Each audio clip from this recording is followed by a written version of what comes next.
Hi there, welcome to Art Heist, where I teach you how to study pixel art from your favorite video games. I'm Talon, and today we'll be taking a look at the cozy farming game, Stardew Valley. Hopefully, we can nab some good tips to make us better artists before the law inevitably nabs us. I thought that was pretty clever when I came up with it, by the way, so I hope you all appreciated it. Today I'm not holding my laptop like last video. I actually managed to put the script on my phone. I don't know why I didn't do that in the last video. I really should have. So if you're gonna miss me like struggling to hold up my laptop the whole time, I'm really sorry about that, I guess. But that's where we are now. Okay, sorry. We're actually gonna start now. Stardew Valley was created by Eric Concerned Ape Barone, who also did all of the pixel art. It's his work we're going to be taking a look at today. My goodness. We're going to be starting with character sprites and character portraits, and eventually in part 2 we'll be moving into animals and environments. And wait, there's one more thing. Oh, buildings as well. Hey guys, it seems I've once again accidentally overestimated my editing ability. So this video is just about the character sprites, not the portraits. But the portraits are coming very soon. It's like on Thursday, so like in 2 days. So it's not really a scam if you think about it. Yeah, they'll buy that. They'll buy that. If you're new around here, what we mean when we say we study the pixel art that we're looking at, we just make a simple rule set to follow if you want to make pixel art that looks somewhat similar to the art that is in some of these video games. So last time we did Undertale, which I did mediocrely, but today we're going to be doing Stardew Valley, and I hope it goes perfectly. We will see though. Now before we begin, I once again need to put in the disclaimer that we are not actually here to steal anyone's art or take credit for ourselves in any way, shape, or form for the art that is created in these video games. When we say we are heisting, we simply are referring to a fun way of studying art. We do not mean to take credit for anything that we do not actually do ourselves. We are simply here to better ourselves as artists. Anyways, with that out of the way, now we can actually begin. Now let's begin with character sprites. Characters within Stardew Valley all fit in within a 16 by 32-bit area, with the characters actually varying in height and width within that area. Some characters are a little bit wider, while others are a little bit taller or shorter. So Strong Clint maxes out the width, while Demetrius is 1 pixel shy of maxing out the entire height.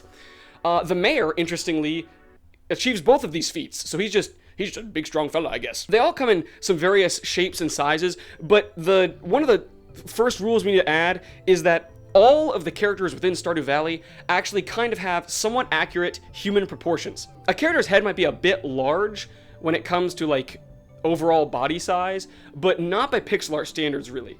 All of their parts, including their like body, arms, legs, head, hair, all of it is pretty proportional overall, which is somewhat rare in pixel art because usually you want to make the head really big to like show emotion, but really it's not what we see here. So I guess our first rule, other than the canvas size one, is that we want to make all of our characters kind of proportionate and have their different parts of the body be somewhat accurate to the rest of their bodies, that they don't have like big giant arms or like a big giant head. Obviously you can ignore this rule. It's your sprite, so just do whatever you want to create characterization that you actually like. Also, if you want your character to be truly similar to Stardew Valley, you can also start with the farmer character template. This is actually the template they use in the game to create your farmer character. So you can kind of follow this loosely to create a character that automatically resembles Stardew Valley simply because you're following the exact process to create a character that you normally would to create your main character anyways. There's really no issue with using this template. You know, no one's going to say anything, but everyone will know.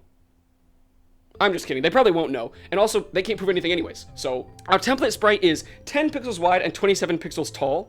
The head is a 10 by 10 oval, with the bottom 5 by 10 area making up the face, and the top 5 by 10 area making up the kind of scalp where we're going to be putting the hair and everything. We should also note that the face is like 99.9% eyes. You can't really see the nose or the mouth when the character's in a neutral expression. So it's mostly just eyes that are sitting there. The body is a 8 by 9 area directly below the head, and the legs are 10 by 8 directly below that. Try not to get these parts mixed up. It would be very noticeable, I think. Yeah, I think that wouldn't be very good. Remember that when using a template like this, your characters are all likely to turn out pretty samey if you use it over and over again. So something you should focus on is changing up the different aspects of the sprite to fit your character a little bit better. Obviously, since this is just a template, it would look really basic. So maybe try giving one like a stronger jawline, or maybe they have like a rounder face, or give them a shorter stature. You know, something, just make them a little bit different or like different enough so that the characters all have their own like unique aspects. You don't want all your characters to look the exact same, or else creating different character sprites really wouldn't, I guess it wouldn't be like, there's no point because they all function the same way. Your third rule for creating your little character is that shading plays a pretty important role in creating depth and making the character believable. So the shading is mostly a result of the light coming down from our perspective, as it's supposed to help the player understand what the sprite actually looks like. So in this case, since the player is always looking down from the top onto our character, the shading should always be like anywhere that would be hidden from the sun. So like, the neck would have shading because the chin hides it. The underarms would all have shading because the shoulders and overarms would hide it as well. Same thing with the top of the legs to crotch area and the pelvis hiding it. Remember this for clothing as well. So say you give your character like a pretty high collar. Then it would have a longer or a larger shadow around the base of the neck of the sprite, simply because there's more area being hidden by shadow and being shaded. This works for a bunch of different aspects. So like an open shirt would happen, larger boots or a larger top of the boot would make the lower part of the boot shaded, just that kind of thing. Just be mindful about where shadowing should occur realistically and try to add shadows in so that the depth is really felt within your character. Another thing to note when speaking about the clothing is that the clothing really reflects on who your character is. Think about the way you dress. It's probably a reflection of all your past interests and that kind of thing. And so when you're dressing your character, make sure to make an outfit for them that they would realistically wear. But an important thing to note is that in Stardew Valley, their outfits change pretty frequently. The characters, I mean. There's outfits for different seasons, and there's outfits for different events and that kind of thing.